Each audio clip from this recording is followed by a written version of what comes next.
प्रश्नोत्तर कार्यक्रम में आम गहरे उपस्थित अच्छा आदरणीय पार्वती भौणी भौणी ओम शांति। ओम शांति। आज महावाक्य 27/6/2021 अव्यक्त बापदादा पुनरावृत्ति 26/1/88। आज हेडिंग लाइन अच्छी संगम जुगरे नंबर 1 पूज्य हेबार अलौकिक विधि।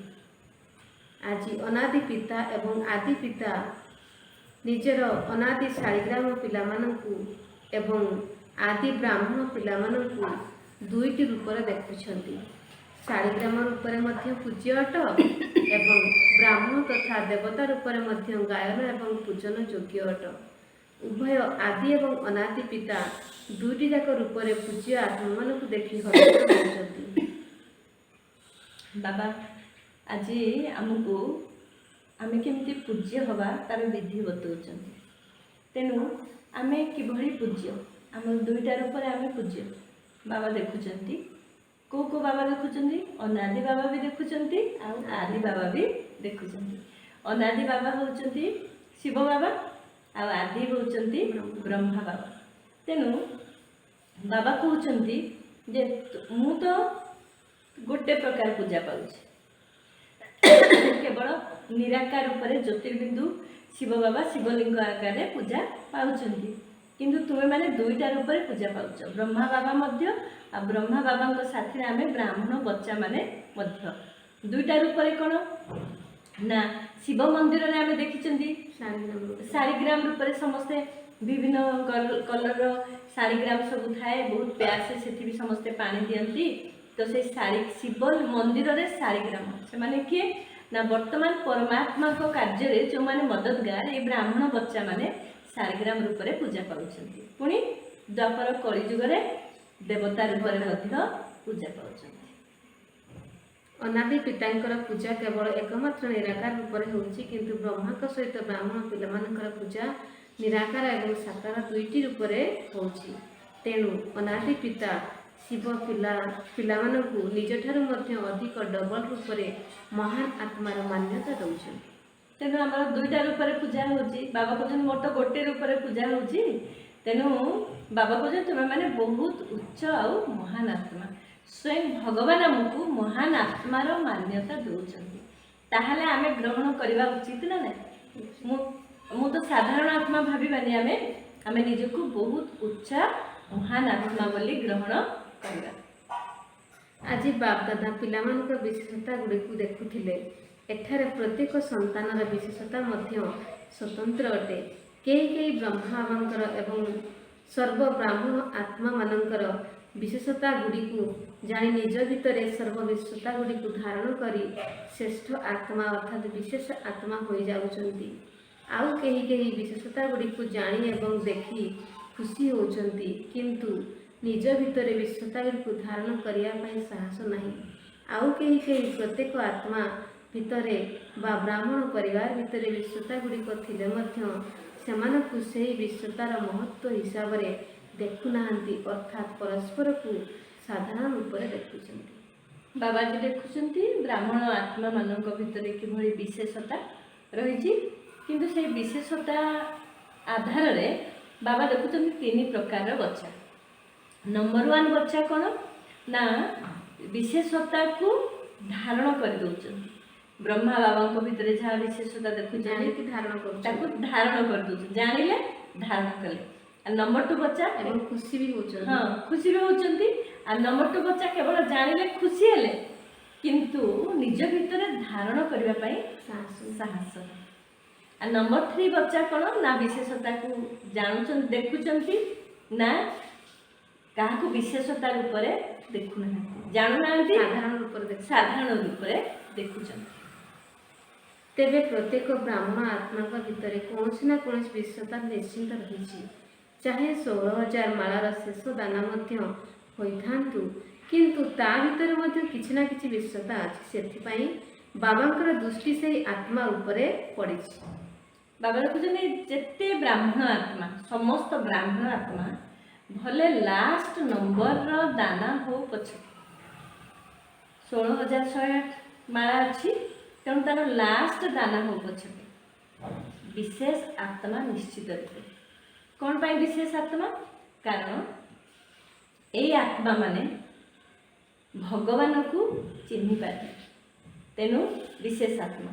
तेणु तापर बाबा कहते बापदादा जानिछंती जे किपरि भी आत्मा होइथाउ हुए तो ज्ञान को धारण करिवारे बा जोग करिवारे बा सेवारे दुर्बल होइथाउ, किंतु बाबा को जानिबार बा बाबांकर संतान हेबार विशाल बुद्धि एवं बाबा को देखिबार दिव्य दृष्टिर विश्वता तो निश्चिंत अछि ना, जहाँकि आजिकल नामी ग्रामी विद्वान पंडित माने मध्य जानि पारु नाहंती, किंतु एमाने तो जानिचंती ना कोटिक भितरे केही केही केहींक भितरे मध्य केहींक तालिका भितरे तो आसी जाउचंती ना। तेणु बाबा कहते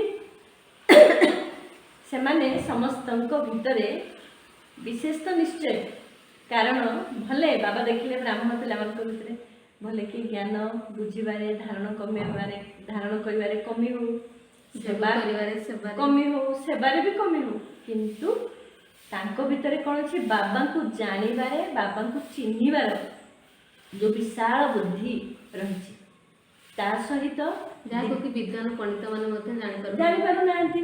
तेणु जदि विद्वान पंडित माने चिन्हि पारलेनि, किंतु ये ब्राह्मण बच्चा साधारण हो कि गाँव डेका छोरा हो कि अनपढ़ हो कि गरीब हो जहाँ भी हो, किंतु तांको विशाल बुद्धि दिव्य दृष्टि द्वारा बाबा को जानी पारिले चिन्हि पारिले, भगवान को मो बाबा बोली कहले, हे भगवान हे प्रभु दियो बोली न कहिकिरी कहउछन मेरा बाबा, ताठारु आउ बड़ भाग्य कौन थाई पारे। तेणु सबु आत्मा भितर ब्राह्मण आत्मा माने ही विशेष अटंती, केवल कहीं कहीं आत्मा निजर विश्वता को कार्य लगाउछंती, जहाँद्वारा से विश्वता गुड़िक बढ़ी बढ़ी चली एवं अन्य आत्मा मानकर मध्य दृष्टि को आसुची, किंतु आउ कहीं कहीं भितरे विश्वता रूपी बीज तो अच्छी हेले ताकू कार्य लगाइबा यह ही होची बीज को माटी रे पोतिबा। तेबे जे पर्यंत बीज को माटी रे पोति नाहंती से पर्यंत बीजर वृक्ष सृष्टि होई पारु नाही एवं विस्तार प्राप्त करि पारु नाही, अर्थात विशेषता गुड़िक वृद्धि हो नाही। बाबा देखिले विशेषता समस्त भितर रही किछि ना किछि विशेषता, किंतु विशेषता को जदि कार्य लगाउछंती ताहले ताहा वृद्धि पाउछि। सेथिपई विशेषता को कार्य लगेबा, विशेषता होछि बीज, तो ताकू जतरे कार्य लगाउछंती सेतरे बीज कौन होछि वृद्धि होछि, विस्तार को प्राप्त करूछि। कार्य लगेबा माने पोतिबा, पोतिले तेणु विशेषता को कार्य लगेले तो बीज को गछ हबो ना, विस्तार होले सेटा नले हबनी। तेणु करी बाबा कहउछंती विशेषता रूपी बीज को जतबे कार्य लगाउछंती अर्थात माटी रे पोतिले, मंजी को पोतिले, तेणु वृक्ष हबो, फल दबो, तेणु बहुत सुंदर फल हबो, विस्तार हबो। बाबा से कथा कहउछंती, तेणु केही तो ताको कार्य रे लगो भी नाहंती। आउ कई संतान निजर विशेषता रूपी बीज को विस्तार मध्य करुचंती, अर्थात वृक्ष रूप बुद्धि मध्य करुचंती, सेथिरु फल मध्य प्राप्त करुचंती, किंतु जेतेबेले फल आसी जाउछि सेतेबेले फल पछे पछे चढ़ी कीट पतंग माने मध्य फल खाइया को आसी जाउछंती। अर्थात जेतेबेले वृक्ष रे फल आसी जाउछि सेतेबेले एही वृक्ष रूपरे एही रूपरे माया आसी जाउछि जे मु एक विशेष अटे, मो भितर एही विशेषता अछि। सेतेबेले ए कथा भाबी पारु नाहंती जे ए विशेषता मते बाबांक ठारु ही प्राप्त होउछि बा बाबा ही आत्मा भितर विशेषता दैछंती। तेणु बाबा देखुचंती विशेषता तो रही, किंतु जतरे विशेषता को यूज कले, विशेषता रूपी बीज को माटी रे पोतिले अर्थात ताकू व्यवहार कले, सेते व्यवहार कले सेते आगु को बढ़िले, तेणु सेते वृक्ष विस्तार होला, तापरे सफलतार फल मिलिला। जतरे सेवारे सफलतार फल मिलिला सेते बेले सेमाने पुणी भूली गले, कौन भूली गले ना ए सेवा जो सफलता मिली ये कमाल कहार, शिव बाबा। मो भीतर जो विशेषता अच्छी कमाल कहार, शिव बाबा। आगुरी तो ये विशेषता नथिला, वर्तमान ये विशेषता आसला, तेणु देइचंती किए शिव बाबा देइचंती। तेणु दाता को भूली गले, जेतले दाता को भूली गले बाबा ताकू कहिचंती जे कीट पतंग चढ़ई आदि फल को खाई जाउचंती, फल को खंडिया कर दउचंती। फल को जदि ଚଢ଼େଇ ଖଣ୍ଡିଆ କରିଦେବେ ଖାଇଦେବେ, ସେ କ'ଣ ଆଉ ପୂଜନ ଯୋଗ୍ୟ ହବ କି? ନାହିଁ। ତାକୁ ତ ଆଉ ମନ୍ଦିରରେ ପୂଜା କରିହବନି, ଖଣ୍ଡିଆ ଫଳକୁ ତ ଆଉ ଦେଇ ହବନି। ତେଣୁ ବାବା କହୁଛନ୍ତି ଯେତେବେଳେ ଦାତାଙ୍କୁ ଭୁଲିଗଲେ, ଦାତା ହଉଛନ୍ତି କିଏ? ବାବା। ଯେତେବେଳେ ବାବାଙ୍କୁ ଭୁଲିଗଲେ ସେତେବେଳେ ତାଙ୍କ ଭିତରେ କ'ଣ ଡେଭଲପ୍ କଲା? ମୁଁ ପଣିଆ, ମୁଁ କରିଛି, ମୁଁ ବିଶେଷ ଆତ୍ମା, ମୁଁ ଏଇ କାର୍ଯ୍ୟ କରିପାରିଲି। ମୁଁ ଯଦି କରିନଥାନ୍ତି ଏଇ କାର୍ଯ୍ୟ ଆଉ କେହି କରିପାରିନଥାନ୍ତେ। ମୋ ଭିତରେ ବହୁତ ସହନ ଶକ୍ତି ଅଛି, ମୋ ଭିତରେ ସମୟବା ଶକ୍ତି ଅଛି, ତେଣୁ ମୋ ଭିତରେ ଧୈର୍ଯ୍ୟ ଅଛି, ତେଣୁ ମୁଁ ଏ କାର୍ଯ୍ୟ କରିପାରିଲି ଏତେ ବିଘ୍ନରେ ମଧ୍ୟ। ତେଣୁ ଇଏ କ'ଣ ହେଲା? ଇଏ ମୁଁ ପଣିଆ ଡେଭଲପ୍ କଲା। ତେଣୁ ବାବା କହୁଛନ୍ତି ୟା ଦ୍ୱାରା ସେମାନେ ପୂଜ୍ୟ ଆଉ ହେଇପାରୁନାହାନ୍ତି। ସେହିପରି ଯେଉଁ ବ୍ରାହ୍ମଣ ଆତ୍ମାମାନେ ସେବାର ଫଳ ବା ସେବାରେ ସଫଳତାକୁ ପ୍ରାପ୍ତ କରିନିଅନ୍ତି, କିନ୍ତୁ ମୁଁ ପଣିଆ ରୂପୀ ଚଢ଼େଇ ଫଳକୁ ଖଣ୍ଡିଆ କରିଦେଇଥାଏ। ସେଥିପାଇଁ କେବଳ ସେମାନେ ମାନିଥାନ୍ତି ଇଏ ବହୁତ ଭଲ ସେବା କରୁଛନ୍ତି, ମହାରଥୀ ଅଟନ୍ତି ବା ସେବା ଯୋଗ୍ୟ ମଧ୍ୟ ଅଟନ୍ତି। କିନ୍ତୁ ସେମାନେ ସଙ୍ଗମ ଯୁଗରେ ମଧ୍ୟ ସର୍ବ ବ୍ରାହ୍ମଣ ପରିବାରର ହୃଦୟରେ ସ୍ନେହର ପ୍ରାପ୍ତ ହୋଇପାରନ୍ତି ନାହିଁ, ଅର୍ଥାତ୍ ପୂଜ୍ୟ ହୋଇପାରନ୍ତି ନାହିଁ। ତେଣୁ ମୁଁ ପଣିଆ ଯଦି ଆମ ଭିତରେ ଡେଭଲପ୍ କରିବ, ତାହେଲେ ଯେଉଁ ମୁଁ ପଣିଆକୁ ବାବା କହୁଛନ୍ତି ଚଢ଼େଇ ପତଙ୍ଗ ଫଳକୁ ଖାଇଦେବା, ତାହେଲେ ୟାର ଫଳସ୍ୱରୂପ କ'ଣ ହୁଏ? ତାର ପରିଣାମ କ'ଣ ହେଉଛି ନା ସେମାନେ ହୃଦୟର ପରିବାରରେ ହୃଦୟରେ ସ୍ନେହ ପାଇବେ ନାହିଁ। ଯେଉଁଠି ହୃଦୟର ସ୍ନେହ ପାଇବେ ନାହିଁ, ତା ଅର୍ଥ ସେମାନେ ପୂଜ୍ୟ ଆତ୍ମା ବନିପାରିବେ ନାହିଁ। ଭଲେ କହିବେ ହଁ ଇଏ ସେବାଧାରୀ, ଇଏ ଭଲ ନାମଧାରୀ ସେବାଧାରୀ ବା ଯୋଗ୍ୟ ସେବାଧାରୀ ବା ମହାରଥୀ, କିନ୍ତୁ ପୂଜ୍ୟ ହେଇପାରିବେ ନାହିଁ। ତେବେ ସଙ୍ଗମ ଯୁଗରେ ହୃଦୟର ସ୍ନେହ, ହୃଦୟର ସମ୍ମାନ ପାଇବା, ଏହା ହିଁ ହେଉଛି ପୂଜ୍ୟ ହେବା। ଯେଉଁମାନେ ସଫଳତା ରୂପୀ ଫଳକୁ ମୁଁ ପଣିଆ ସହିତ ଯୋଡ଼ି ଦିଅନ୍ତି, ସେମାନେ ଏହିଭଳି ପୂଜ୍ୟ ହୋଇପାରନ୍ତି ନାହିଁ। ଗୋଟିଏ ହେଲା ଅନ୍ତରର ସହିତ କାହାକୁ ଉଚ୍ଚ ଦୃଷ୍ଟିରେ ଦେଖିବା, କାରଣ ଉଚ୍ଚ ଅର୍ଥାତ୍ ଶ୍ରେଷ୍ଠ ଆତ୍ମାକୁ ହିଁ ପୂଜ୍ୟ କୁହାଯାଏ। ବାବା କହୁଛନ୍ତି ହୃଦୟର ସ୍ନେହ ଆଉ ହୃଦୟର ସମ୍ମାନ ଯେଉଁଠି ମିଳେ ବା ଯିଏ ଏଇ ହୃଦୟର ସ୍ନେହ ପାଇବାର ଯୋଗ୍ୟ, ହୃଦୟର ସମ୍ମାନ ପାଇବାର ଯୋଗ୍ୟ, ସିଏ ହିଁ ପୂଜ୍ୟ ଆତ୍ମା ହେଇଥାଏ।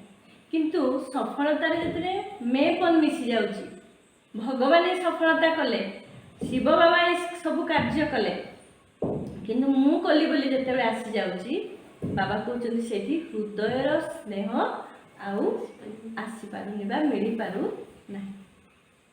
ଆଉ ଗୋଟିଏ କଥା ହେଲା, ବାହ୍ୟ ରୂପରେ ମର୍ଯ୍ୟାଦା ଅନୁସାରେ କାହାକୁ ସମ୍ମାନ ଦେବାକୁ ହିଁ ପଡ଼ିଥାଏ। ତେବେ ଆନ୍ତରିକତା ପୂର୍ବକ ସମ୍ମାନ ଦେବା ଏବଂ ଦେବାକୁ ହିଁ ପଡ଼ିବ, ଏଥିରେ ଅନ୍ତର ରହିଛି। ତେଣୁ ପୂଜ୍ୟ ହେବା ଅର୍ଥାତ୍ ସମସ୍ତଙ୍କ ଠାରୁ ଆନ୍ତରିକ ସମ୍ମାନ ପ୍ରାପ୍ତ କରିବା। ଏଥିରେ ମଧ୍ୟ ଅଧିକାଂଶ ଆତ୍ମା ସମ୍ମାନ ଦେଉଥିବା ଦରକାର। ପୂର୍ବରୁ ମଧ୍ୟ ଶୁଣାଯାଇଛି ଯେ 5% ଆତ୍ମା ତ ନିଶ୍ଚିନ୍ତ ରହିବେ, ଯେଉଁମାନେ କି କିଛିଟା ଅସନ୍ତୁଷ୍ଟ ରହୁଥିବେ, କିନ୍ତୁ ଅଧିକାଂଶ ଆତ୍ମା ଅନ୍ତର ସହିତ ମାନିବା ଦରକାର। ଏହା ହିଁ ହେଉଛି ସଙ୍ଗମ ଯୁଗରେ ପୂଜ୍ୟ ହେବା। ତେବେ ପୂଜ୍ୟ ହେବାର ସଂସ୍କାର ମଧ୍ୟ ଏବେଠାରୁ ହିଁ ଭରିବାକୁ ହେବ। ବାବାଜୀ ପୂଜ୍ୟ ହେବାର ବିଧି ବତାଉଛନ୍ତି। ତେଣୁ ଆମେ ଯାହା ସେବା କଲେ ସେବାର ସଫଳତାକୁ ଆମେ ଗ୍ରହଣ କରିବା ନାହିଁ। ବାବା ସେଥିପାଇଁ କହୁଛନ୍ତି ନେକି କର ଦରିଆ ମେ ଦାନ। ଆମେ ଯାହା ବି କଲେ, ଯାହା ଶ୍ରେଷ୍ଠ ସଂକଳ୍ପ କଲେ, ଶ୍ରେଷ୍ଠ ବାଣୀ, ଶ୍ରେଷ୍ଠ ସେବା ଯାହା ବି କଲେ, କାହା ଯୋଗୁଁ କଲେ? ବାବା। ଆମେ ଯଦି ଆଜି ଭଗବାନଙ୍କୁ ଚିହ୍ନି ପାରିଲେ, ଏ ଦିବ୍ୟ ବୁଦ୍ଧି ଆମକୁ କିଏ ଦେଲା?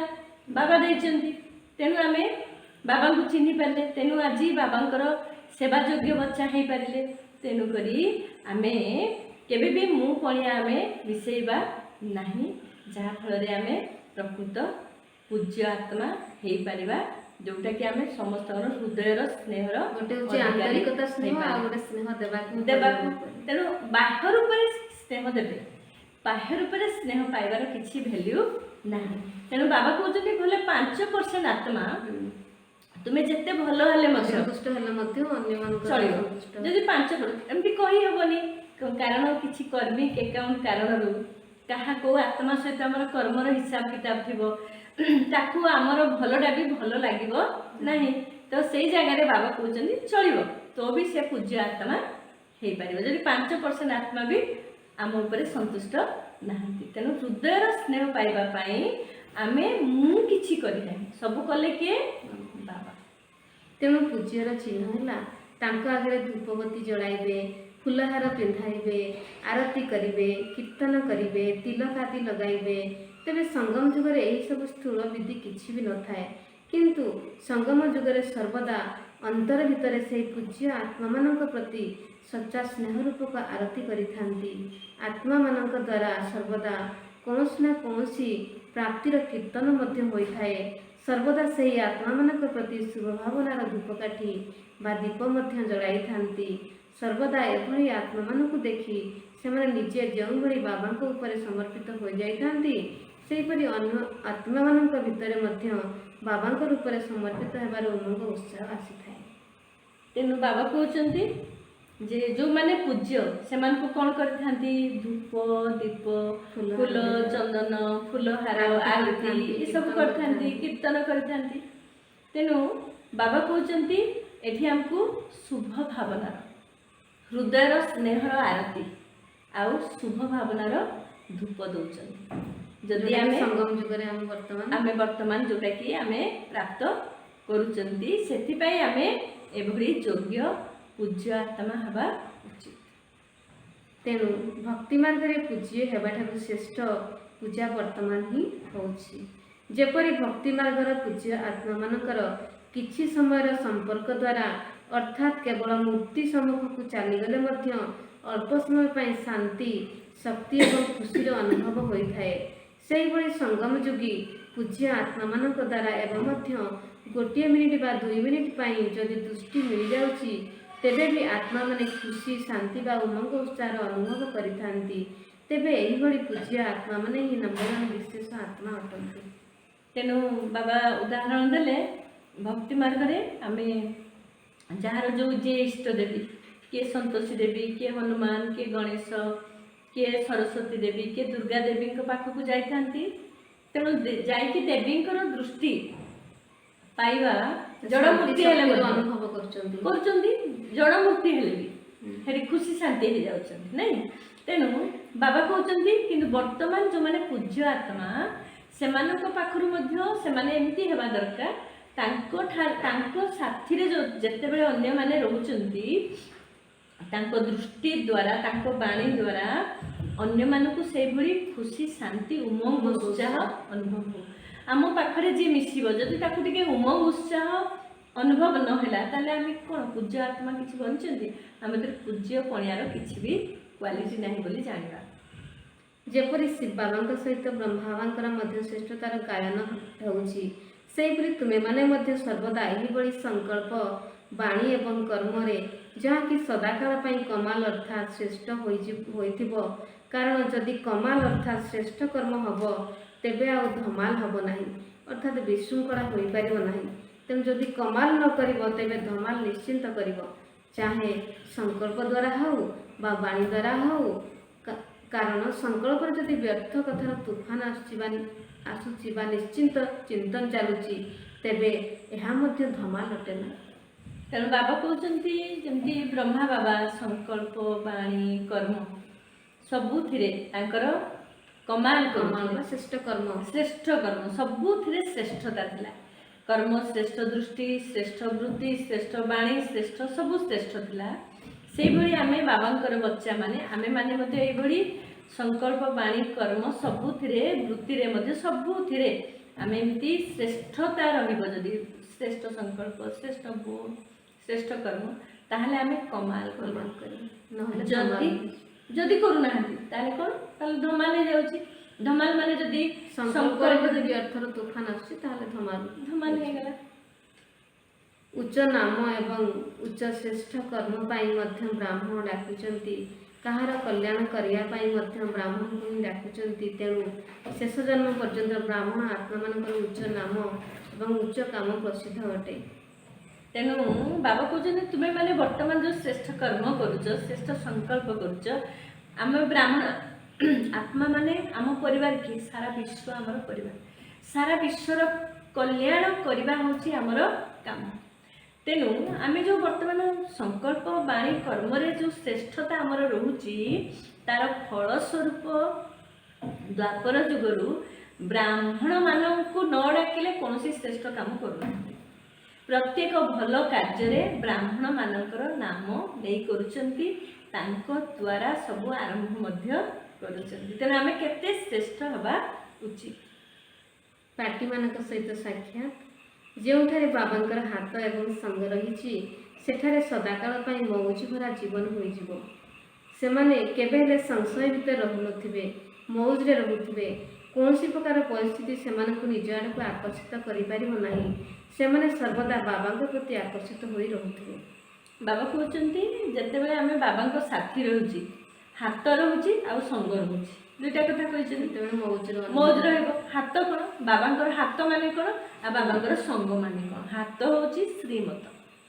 ବାବାଙ୍କ ଶ୍ରୀମତରେ ଚାଲିବା ଅର୍ଥାତ୍ ବାବାଙ୍କର ହାତ ଧରି ଆମେ ଚାଲୁଛନ୍ତି। ଆମେ ବାବାଙ୍କ ହାତ ଆହୁରି ଭଲ ଯଦି ଆମେ ଏଭଳି ଆମେ ସମର୍ପଣ ହେଇଯିବା, ବାବା ଉପରେ, ନିଜ ଉପରେ, ଡ୍ରାମା ଉପରେ ସମର୍ପଣ ହେଇଯିବା, ତାହେଲେ ବାବା ଆମ ହାତ ଧରିକି ଚାଲିବେ। ତ ବାବା ଯେତେବେଳେ ଆମ ହାତ ଧରି ଚାଲିବେ ଆହୁରି ସୁରକ୍ଷା, ଆଉ ମାୟା ଆମକୁ ଥରେ ବି ହଲେଇ ପାରିବ ନାହିଁ। ତେଣୁ ଉମଙ୍ଗ ଉତ୍ସାହ ଖୁସି ରହିବ। କୌଣସି ପରିସ୍ଥିତି ବି ଆମକୁ ଆକର୍ଷିତ କିଛି କରିପାରିବନି। ଆମର ତ ସବୁବେଳେ ବାବାଙ୍କ ସାଥିରେ ରହିକି ଆମର ଖୁସି ମୌଜ ଅଛି ନା। ଆମେ ତ 100% ଖୁସି ମୌଜରେ ଅଛନ୍ତି। ତାଠୁ ଅଧିକ ଖୁସି ତ ଆଉ କୋଉଠି ନାହିଁ। ଆମର ଆକର୍ଷଣ ବି ଆଉ କୋଉଠିକି ଯିବନି। ତେଣୁ ବାବାଙ୍କ ସଙ୍ଗ ମାନେ ୟାଦ କରିବା ବାବାଙ୍କୁ। ତେଣୁ ହାତ ମାନେ ବାବାର ଶ୍ରୀମତରେ ଚାଲିବା, ଆଉ ସଙ୍ଗ ମାନେ ବାବାଙ୍କୁ ୟାଦ କରିବା। କୁମାରୀମାନେ ତ ସଦା ଭାଗ୍ୟବାନ ଅଟନ୍ତି, କାରଣ ସେମାନେ ତାଙ୍କୁ ଡବଲ ଭାଗ୍ୟ ମିଳିଯାଉଛି ନା। ଗୋଟିଏ ହେଲା କୁମାରୀ ଜୀବନର ଭାଗ୍ୟ, ଅନ୍ୟଟି ହେଲା ବାବାଙ୍କର ସନ୍ତାନ ହେବାର ଭାଗ୍ୟ। ତେବେ କୁମାରୀ ଜୀବନର ପୂଜା ମଧ୍ୟ ହେଉଛି। ଯେତେବେଳେ କୁମାରୀ ଜୀବନ ସମାପ୍ତ ହୋଇଯାଉଛି ସେତେବେଳେ ସମସ୍ତଙ୍କ ନିକଟରେ ମୁଣ୍ଡ ନୁଆଇବାକୁ ପଡ଼ୁଛି, କାରଣ ଗୃହସ୍ଥୀ ଜୀବନ ହେଉଛି ଛେଳି ମେଣ୍ଢାଙ୍କ ସମାନ ଜୀବନ। କୁମାରୀ ଜୀବନ ହେଉଛି ପୂଜ୍ୟ ଜୀବନ। ଯଦି କେହି ଗୋଟିଏ ଥର ମଧ୍ୟ ଖସି ପଡ଼ିବ ତେବେ ପଡ଼ିଯିବା ଦ୍ୱାରା ହାଡ଼ ଭାଙ୍ଗି ଯାଇଥାଏ ନା। ତାପରେ ଯେତେ ପ୍ଲାଷ୍ଟର ଆଦି କର କିନ୍ତୁ ହାଡ଼ ଦୁର୍ବଳ ହୋଇଯାଏ। ତେଣୁ ବୁଦ୍ଧିମାନ ହୁଅ, ଚାଖି ସାରିବା ପରେ ପୁଣି ବୁଦ୍ଧିମାନ ହେବା ପାଇଁ ଇଚ୍ଛା କର ନାହିଁ। ତେଣୁ ବାବା ଆଜି କହୁଛନ୍ତି କୁମାରୀ ମାନେ କେତେ ଶ୍ରେଷ୍ଠ, କେତେ ଉଚ୍ଚା। ଦୁଇଟା କୁମାରୀ ମାନଙ୍କ ପାଖରେ ଦୁଇଟା ଭାଗ୍ୟ। ଗୋଟେ ହେଲା କୁମାରୀ ଜୀବନ, କାରଣ କୁମାରୀ ମାନେ ଉଡ୍ତା ପକ୍ଷୀ, ବନ୍ଧନ ମୁକ୍ତ ଜୀବନ। ତେଣୁ କୁମାରୀ ମାନଙ୍କ ପାଖରେ କିଛି ବନ୍ଧନ ନାହିଁ। ଆଉ କୁମାରୀ ମାନଙ୍କୁ ଆଉ ଗୋଟେ ଫାଇଦା କ'ଣ ମିଳୁଛି? ବାବାଙ୍କର ବନିଲା ପରେ ବାବା କହିଲେ ମୋର ଗୁରୁ ଭାଇ କୁମାରୀ ମାନଙ୍କୁ। ତେଣୁ ଡବଲ ଭାଗ୍ୟ। ଏକ ତ କୁମାରୀ, ତେଣୁ ସେମାନେ ବାବାଙ୍କର ଯଜ୍ଞ ସମ୍ଭାଳିବାର ଯୋଗ୍ୟ ହେଇଗଲେ।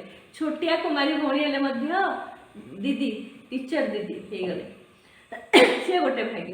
ଦ୍ୱିତୀୟ ଭାଗ୍ୟ ବାବାଙ୍କର ବନିଲେ ଆଉ କୁମାରୀ ଅଛନ୍ତି। ତେଣୁକରି ଏତିକି ଭାଗ୍ୟ ପାଇଲା ପରେ ଯଦି ଆମେ ପୁଣି ବୁଦ୍ଧିମାନ ହେବା, ପୁଣି ତଳକୁ ଖସିବା, ଯଦି ଗୃହସ୍ଥୀ ଜୀବନ କରିବା, ମାୟା ସହିତ ମୋର ସଂଘର୍ଷ କରିବା ଦରକାର ନାହିଁ, ମାୟା ସହିତ ମୋର ଲଢ଼େଇ କରିବା ଦରକାର ନାହିଁ। କାରଣ ଯଦି କିଛି ବି ସୂକ୍ଷ୍ମରେ ମେ ପଣିଆ ଆସିଗଲା ତାହେଲେ ସେ ସେଇ ସମୟରେ ବୁଝିପାରିବ ନାହିଁ। ତେଣୁ ବାବା କହୁଛନ୍ତି ଯଦି ଗୃହସ୍ଥୀ ହେଇଗଲା ପରେ ଛେଳି ମେଣ୍ଢା ମେ ମେ କରିବାକୁ ପଡ଼ିବ।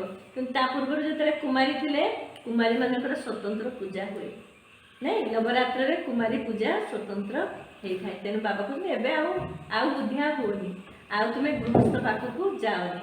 ଭଗବାନଙ୍କ ଭଳିଆ ବର ଛାଡ଼ିକି ଆମେ ପୁଣି କାହା ପାଖକୁ ଯିବା? ତେଣୁ ଅନ୍ତତଃ କୁମାରୀ ଜୀବନ ଏତେ ଶ୍ରେଷ୍ଠ, ତାକୁ ବୁଝିବା ଦରକାର। ବିଜୟୀ ଆତ୍ମାମାନେ ସର୍ବଦା ଅନ୍ୟମାନଙ୍କୁ ମଧ୍ୟ ବିଜୟୀ କରିଥାନ୍ତି। ଅନେକ ଥର ବିଜୟ କରାଯାଇଥାଏ ତ ତାହା ସର୍ବଦା ସହଜ ଅନୁଭବ ହୋଇଥାଏ, ମେହନତ କରିବାକୁ ପଡ଼େ ନାହିଁ। ତେବେ ଅନେକ ଥର ବିଜୟୀ ଆତ୍ମାକୁ ଏହି ସ୍ମୃତି ଦ୍ୱାରା ଯେକୌଣସି ପରିସ୍ଥିତିକୁ ଅତିକ୍ରମ କରିବା ଖେଳ ଭଳି ଲାଗିଥାଏ, ଖୁସି ଅନୁଭବ ହୋଇଥାଏ। କାରଣ ବିଜୟୀ ଆତ୍ମାମାନଙ୍କୁ ବିଜୟ ନଜର ଅଧିକାର ଅନୁଭବ ହୋଇଥାଏ। ତେଣୁ ବାବା କହୁଛନ୍ତି ଆମେ ପ୍ରତି କଳ୍ପରେ ଏମିତି କ୍ରସ୍ କରିଛନ୍ତି, ପ୍ରତ୍ୟେକ ପରିସ୍ଥିତିକୁ ପାର କରିଛନ୍ତି। ତେଣୁ ଗୋଟିଏ ସମାନ ଆମେ କରିବା ଯେ ମୁଁ କଳ୍ପ କଳ୍ପର ବିଜୟୀ ରତ୍ନ ଅଟେ। ଅନେକ ଥର ମୁଁ ବିଜୟୀ ହେଇସାରିଛି। ସର୍ବଦା ନିଜକୁ ପଦ୍ମପଦମ ଭାଗ୍ୟବାନ ଅନୁଭବ କରୁଛ, କାରଣ ସାରା କଳ୍ପ ଭିତରେ ଏହି ଶ୍ରେଷ୍ଠ ଭାଗ୍ୟ କେବେ ବି ପ୍ରାପ୍ତ ହୋଇପାରିବ ନାହିଁ। କାହିଁକି ନା ଭବିଷ୍ୟତ ସ୍ୱର୍ଗ ଦୁନିଆରେ ମଧ୍ୟ ଏହି ସମୟର पुरुषार्थर प्रारब्ध रूप में राज्य भाग्य प्राप्त करुच। तेणु भविष्यतर भाग्य मध्य वर्तमान भाग्य आधार मिलूची।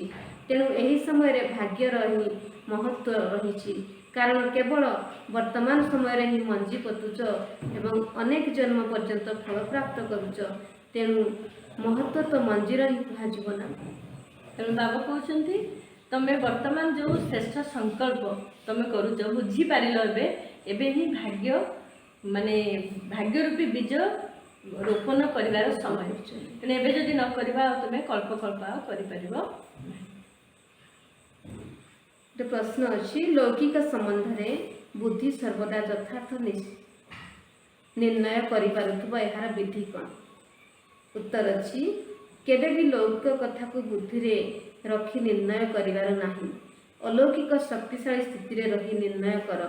कौनसी भी पछ कथा को स्मृति रे रखिबा द्वारा बुद्धि सेई आड़ को चली जाई थाए, जहा द्वारा पिछला संस्कार मध्य प्रकट होई थाए। सेतिपई सहज कथा मध्य कष्टकर होई जाए। तेणु लौकिक मनोभाव को संपूर्ण रूप से भूली निजक आत्मा मन करी निर्णय कर, तेबे यथार्थ निर्णय करिपारिबो। याकु ही कहुए विकर्माजित सिंहासन, अर्थात अलौकिक आत्मिक स्थिति ही विकर्माजित स्थिति रूपक सिंहासन अटे। जदि यही सिंहासन रूप में बसी निर्णय करिबो तेबे यथार्थ निर्णय होई परिबो। बाबा कहले लौकिक तुम्हें निर्णय केमती नब निर्णय करने तुम्हें अलौकिक स्थिति आस आउ अलौकिक स्थिति होची विकर्माजित आत्मिक स्थिति। विकर्माजित स्थिति रूपक सिंहासन रे बस। तो विकर्माजित स्थिति रूपक सिंहासन माने आत्मिक स्थिति रे आमे रहिबा। आ जदि आत्मिक स्थिति रे रहिबा तारे लौकिक कथा को आमे भूलिबा। लौकिक कथा को जदि बुद्धि रे रखी आमे किछि डिसीजन नेबा ताहले पुराना कथा मने पड़िबो। पुराना संस्कार भी बाहर पड़िबो। जदि पुराना कथा मने पड़िबो से अनुसार आमर पुराना संस्कार मध्य बाहर पड़िबो। जदि पुराना संस्कार बाहरिबो ताहले आमर डिसीजन ठीक हबो नाही, आमर निर्णय ठीक हबो नाही। तेणु प्रथमे आत्मिक स्थिति रे रुह, अलौकिक स्थिति श्रेष्ठ स्थिति रे रुह। आ ए श्रेष्ठ स्थिति होची प्रकृत विकर्माजित स्थिति रूपक सिंहासन। एथिरे कोनोसी डिफिकल्टी आसीबो नाही आउ यथार्थ निर्णय नै पारे।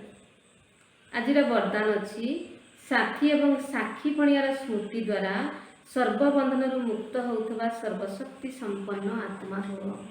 सर्वशक्ति रे संपन्न होई अधीनता ठारू ऊर्ध्व को जीवा पाई दुईटी शब्द सर्वदा मने रहिबा उचित। गोटिए हेला साक्षी, द्वितीयटी हेला साथी। एहा द्वारा बंधन मुक्त अवस्था खूब शीघ्र होइजिबो। जेहेतु सर्वशक्तिमान बाबांकर संगरे रहिबो तेबे सर्वशक्ति गुड़िक मध्य स्वतः भाव प्राप्त होइजिबो एवं साक्षी होई चलिबा द्वारा कौनसी प्रकार बंधन रे बांधी होई पारिबो नाही।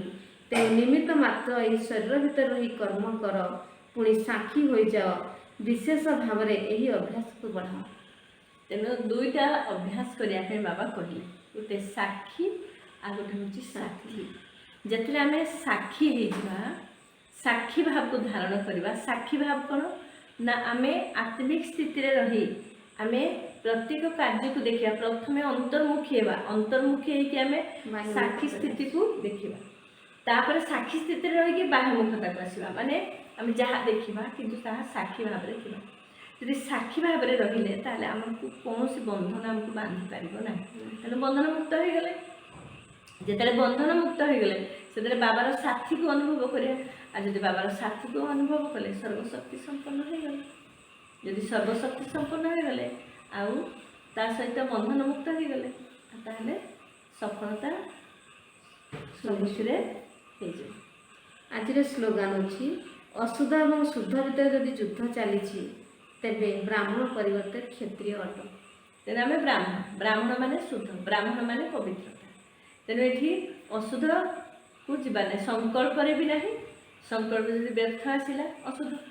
बाणी रे मध्य किसी साधारण बोल कहले ये भी अशुद्ध।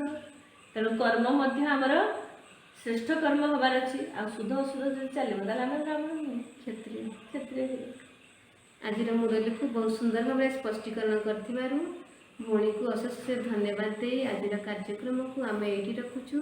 पुणी देखा आगामी अध्याय रहुचु। ओम शांति।